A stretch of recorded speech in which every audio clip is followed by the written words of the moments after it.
If you love video games, you know what it's like to have your passion misunderstood and criticized, most likely by someone who has no idea what they're talking about. Maybe it was your dad, your brother, sister, a friend, a teacher, whoever. For me, it was my mom.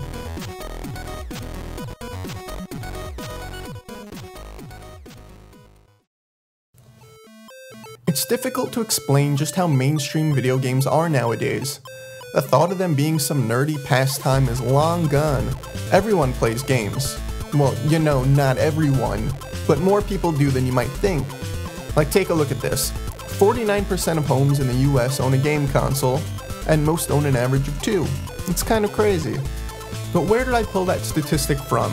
Well, that's a great question, and now would be a good time to introduce the ESA. Taken straight from their website, the Entertainment Software Association is the US association exclusively dedicated to serving the business and public affairs needs of companies that publish computer and video games.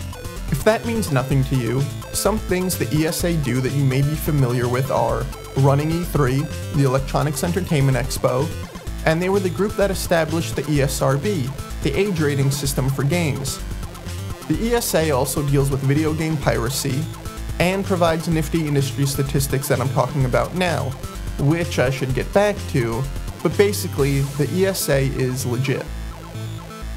Anyway, like I was saying, 49% of homes in the US own a gaming console, and most of that group own 2. So maybe you've got yourself an Xbox 360 and a PS3, maybe you're weird and have a Sega Saturn and a Neo Geo, or you may be a bit old school and still have your Atari 2600 and NES hooked up, which, considering the average age of gamers is 30, according to the ESA, is totally plausible. Now I know, you might think, 30? Come on, I thought it was 15, 20, or if you've ever played Call of Duty multiplayer, 12. But no, according to the ESA, it's 30. And it's not all that crazy when you think about it. People who are around 30 now were a part of the first generation to grow up as video games were really hitting their stride, with the Atari 2600 being released in 1977 and the NES in 1985. So it's not out of this world to think that many kept their hobby alive all these years, but of course, there's more to it than that, which I'll touch on in a minute. First, I have to mention the most surprising statistic the ESA reported on. According to the ESA, of the people who play video games, 53% are male, while 47% are female. Yeah. That gender split is no doubt hard to believe, so I'll do some explaining. Let's take a look at this quote by Michael Gallagher, President and CEO of the ESA. He says, "Computer and video games have reached a critical mass. Today, nearly every device with a screen plays games, providing interactive entertainment experiences for a wide and diverse population. The creativity of our developers and publishers produces an ever-expanding variety of games to choose from, in different formats and across all platforms." The key items to take away from this quote are the mentions of multiple devices, different formats, and platforms. Aside from the first statistic I mentioned that directly acknowledges consoles, it should be assumed that the ESA is including games of any type in their numbers.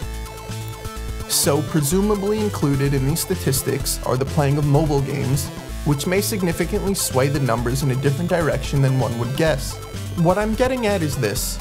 Female mobile gamers make up a little over 20% of the entire gaming population, which is obviously quite a lot, and helps explain the earlier mentioned 47%.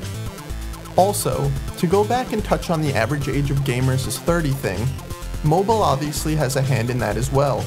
It would make sense that the majority of smartphone users would be on the older side. Yeah, we've all seen our share of 10-year-olds with the latest iPhone, but the age group of 25 and over actually makes up 61% of the smartphone population, while ages 13 to 24 make up the remaining 39%. Mobile has definitely had the largest impact on the gaming landscape, as well as tablets, and I'd even say the introduction of motion control with the Wii, Kinect, etc. Although these types of games might not be considered hardcore, they are games and they count. The point is this. Video games have become very, very popular. The old stereotypes of games only being for nerds, little kids, or even just for guys have all been thrown out the window. The industry is booming, and games have spread to every screen and device you own, creating a diverse mix of games for a now diverse mix of gamers. So seriously, Mom, come on. Video games aren't stupid.